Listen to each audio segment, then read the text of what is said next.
ഓരോ വരനും വധുവിനും മനോഹരമായും വ്യത്യസ്തമായും അണിഞ്ഞൊരുങ്ങുവാൻ Emmanuel silks അവതരിപ്പിക്കുന്നു വെഡ്ഡിംഗ് ഫെസ്റ്റ്. ഇതിഹാസമാവട്ടെ ഓരോ വിവാഹവും. Emmanuel silks.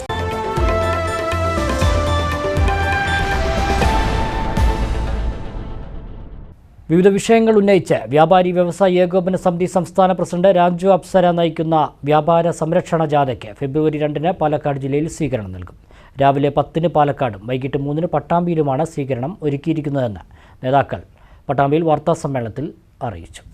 മാലിന്യ സംസ്കരണത്തിന്റെ പേരിൽ വ്യാപാരികളെ ദ്രോഹിക്കുന്ന അപ്രായോഗിക ഉത്തരവുകൾ പിൻവലിക്കുക, ഹരിതകർമ്മസേനയുടെ സേവനം ആവശ്യമുള്ളവരിൽ നിന്നു മാത്രം യൂസർ ഫീ ഈടാക്കുക, GSTയുടെ പേരിൽ വ്യാപാരികൾക്ക് ലക്ഷക്കണക്കിന് രൂപ പിഴ അടിച്ചേൽപ്പിക്കുന്ന നോട്ടീസുകൾ പിൻവലിക്കുക തുടങ്ങിയ ആവശ്യങ്ങൾ ഉന്നയിച്ചാണ് കേരള വ്യാപാര വ്യവസായ ഏകോപന സമിതി വ്യാപാര സംരക്ഷണ ജാഥ സംഘടിപ്പിച്ചിട്ടുള്ളത്. കാസർഗോഡ് നിന്നും സംസ്ഥാന പ്രസിഡന്റ് രാജു അപ്സര നയിക്കുന്ന ജാഥ ഫെബ്രുവരി 2-ന് വെള്ളിയാഴ്ച പാലക്കാട് ജില്ലയിൽ എത്തും. രാവിലെ 10 മണിക്ക് പാലക്കാട് കോട്ട മൈതാനിയിലും ഉച്ചയ്ക്ക് ശേഷം 3-ന് പട്ടാമ്പിയിലും ജാഥയ്ക്ക് സ്വീകരണം നൽകും. മണ്ണാർക്കാട്, ഒറ്റപ്പാലം, ഷൊർണൂർ, പട്ടാമ്പി, തൃത്താല നിയോജക മണ്ഡലങ്ങളുടെ സ്വീകരണമാണ് പട്ടാമ്പിയിൽ നടക്കുക. 72 യൂണിറ്റുകളിൽ നിന്നുള്ള പ്രവർത്തകർ സ്വീകരണത്തിൽ പങ്കെടുക്കുമെന്ന് ഭാരവാഹികൾ പറഞ്ഞു. ബഹുജനങ്ങളുമായി ആശയ സംവാദം നടത്തിക്കൊണ്ടാണ് ജാഥ സംഘടിപ്പിച്ചിട്ടുള്ളതെന്നും നേതാക്കൾ പറഞ്ഞു. വ്യാപാരി വ്യവസായി ഏകോപന സമിതി ഒരു സമരത്തിൻ്റെ മുഖത്താണ് ഇപ്പോൾ നിൽക്കുന്നത്. ഞങ്ങളിതിന് മുമ്പ് പ്രാദേശികമായിട്ടുള്ള മണ്ഡലം ഭാരവാഹികൾ നിങ്ങളെ പത്രസമ്മേളനം വിളിച്ച് കാര്യങ്ങളൊക്കെ അറിയിച്ചു തന്നെയാണ്. അതേ ആവശ്യങ്ങൾ ഉന്നയിച്ച് ജാഥ 29-ന് കാസർഗോഡ് നിന്ന് ആരംഭിച്ചു. വ്യാപാര സംരക്ഷണ ജാഥ 13-ാം തീയതി തിരുവനന്തപുരത്ത് അവസാനിക്കും. ആ ജാഥ പാലക്കാട് ജില്ലയിൽ പ്രവേശിക്കുന്നത് 2-ാം തീയതിയാണ്, വെള്ളിയാഴ്ച. പാലക്കാട് ജില്ലയിൽ 2 കേന്ദ്രങ്ങളിലാണ് ജാഥയ്ക്ക് സ്വീകരണം നൽകുന്നത്. ഒന്നാമത്തെ കേന്ദ്രം പാലക്കാട് കോട്ട മൈതാനിയിൽ രാവിലെ 10 മണിക്ക്, രണ്ടാമത് 3 മണിക്ക് പട്ടാമ്പിയിലാണ് സ്വീകരണം നൽകുന്നത്. ഈ 2 സ്വീകരണങ്ങളും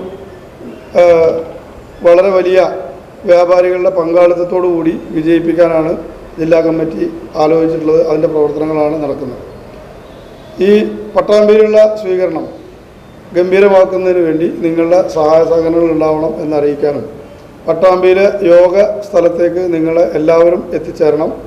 ഞങ്ങളുടെ പ്രധാനപ്പെട്ട ആവശ്യങ്ങൾ ഒക്കെ നിങ്ങൾക്ക് ഞങ്ങൾ തന്നിട്ടുണ്ട്. അത്തരം ആവശ്യങ്ങളൊക്കെ അധികാര വർഗങ്ങളുടെയും അതുപോലെ തന്നെ ഉദ്യോഗസ്ഥന്മാരുടെയും ഒക്കെ പൊതുജനങ്ങളുടെയും മുമ്പിലേക്ക്.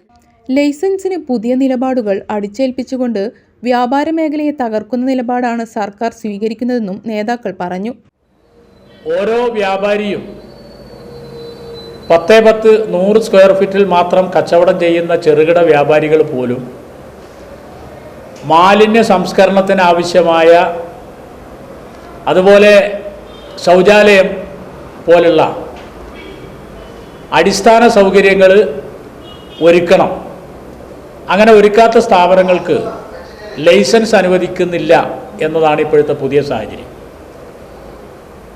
ഒരു വ്യാപാര സ്ഥാപനത്തിൻ്റെ മുന്നിൽ 2 ബിന്നുകൾ സ്ഥാപിച്ച് ആ ബിന്നിൽ പൊതുജനങ്ങൾക്ക് പോലും മാലിന്യം കൊടുന്ന് നിക്ഷേപിക്കാവുന്ന നിയമവ്യവസ്ഥിതിയാണ് ഇപ്പം നിലവിലുള്ളത്. 2 ബിന്നുകളിൽ ഒന്ന് ജൈവമാലിന്യം, ഒന്ന് അജൈവ മാലിന്യം എന്ന് സ്റ്റിക്കർ ഒട്ടിച്ച് ആ ബിന്നിനകത്തുണ്ടാകുന്ന വേസ്റ്റ് ഓരോ ദിവസവും വ്യാപാര സ്ഥാപനത്തിൽ കെട്ടി സൂക്ഷിച്ച് ഹരിതകർമ്മസേനയുടെ ആളുകൾ വരുമ്പോൾ അവരെ ഏൽപ്പിക്കുന്ന ദൗത്യമാണ് വ്യാപാരികളെ. ഫെബ്രുവരി 13-ന് തിരുവനന്തപുരത്താണ് ജാഥ സമാപിക്കുക. അന്ന് മുഴുവൻ കടകളും അടച്ചിടുമെന്നും പ്രശ്നങ്ങൾ ചൂണ്ടിക്കാട്ടി 5 ലക്ഷം വ്യാപാരികൾ ഒപ്പിട്ട നിവേദനം മുഖ്യമന്ത്രിക്ക് കൈമാറുമെന്നും നേതാക്കൾ പറഞ്ഞു. ജില്ലാ general secretary KA Hameed, vice president Mustafa Mulayankavu, ഭാരവാഹികളായ മൊയ്തു ഓങ്ങല്ലൂർ, റസാഖ് ശങ്കരമംഗലം, സിദ്ദീഖ് പത്രാസ് എന്നിവർ വാർത്താ സമ്മേളനത്തിൽ പങ്കെടുത്തു.